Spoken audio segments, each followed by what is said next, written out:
Speaker, kalau kita lihat kepada Akta SPRM, ianya cukup jelas menyatakan matlamat-matlamat utama dalam akta tersebut. Izinkan saya baca apa yang disebut dalam Seksyen 2. Tuan Pengerusi, ianya berbunyi sebegini.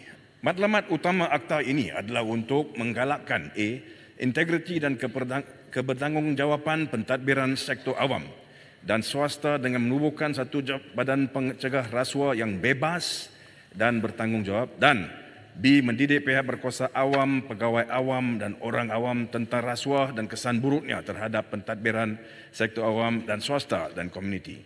Dalam perkara yang sama, Tuan Sri Speaker, kita dapat lihat bahawa kuasa-kuasa tertentu diberikan kepada pihak SPRM, termasuk pegawai-pegawai dia untuk buat siasatan dan seterusnya pendakwaan. Dan itu jelas di dalam akta yang telah pun saya bacakan sebentar tadi. Tapi dalam masa yang sama, Tuan Sri Speaker, izinkan saya juga buat rujukan kepada apa yang terkandung di dalam Seksyen 13 dan juga Seksyen 14 akta ini. Ianya berkaitan dengan peruntukan tentang lembaga penasihat, jawatan kuasa khas dan jawatan kuasa aduan yang wujud melalui perintah ataupun melalui rang undang-undang yang saya sebut tadi.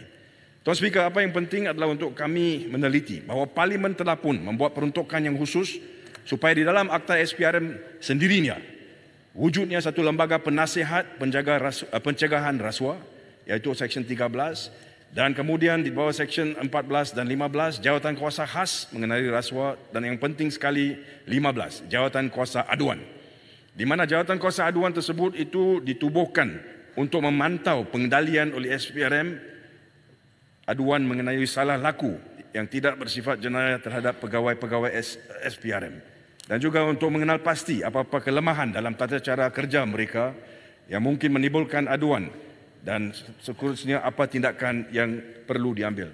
Tuan Speaker, beberapa kali telah pun saya bangkit dalam Dewan Yang Mulia ini dan minta kerajaan untuk memberikan maklumat berkenaan dengan bila akan ditubuhkan satu badan yang boleh siasat aduan yang dibawa terhadap pegawai-pegawai SPRM. I think that is something I have been consistently raising.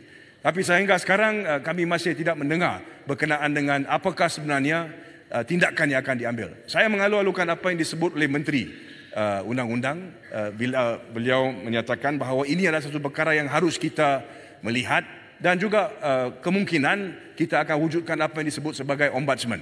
Tetapi Tuan Sri Pengerusi, kalau kita lihat kepada butiran yang saya sebut tadi, cukup jelas bahawa di dalam semua peruntukan wang yang telah pun diberikan untuk SPRM, tidak ada sebilangan wang yang khusus diberikan untuk tujuan kita memperkasakan jawatan kuasa aduan yang telah pun saya sebut, yang diwujudkan melalui Seksyen 13, 14 dan 15 Akta SPRM.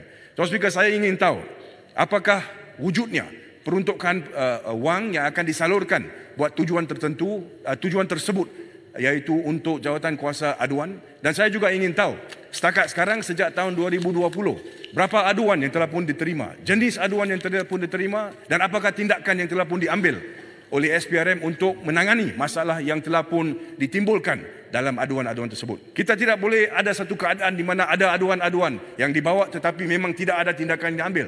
Tidak ada mekanisme yang wujud untuk aduan-aduan tersebut disiasat dan juga tindakan diambil. Tuan Speaker, Parlimen telah pun mengubah undang-undang. Dalam undang-undang tersebut jelas dinyatakan ada mekanisme dia. Jadi saya ingin tahu, kalau kita nak salurkan wang kepada SPRM, sudah tentu kita kena rujuk kepada matlamat yang kita ketengahkan melalui akta tersebut. Dan salah satu daripada matlamat tersebut adalah supaya kita ada jawatan kuasa yang memantau tindakan. Banyak laporan polis dibuat, tindakan diambil oleh pihak polis, tetapi memang selepas daripada itu kita tak dengar apa tindakan seterusnya.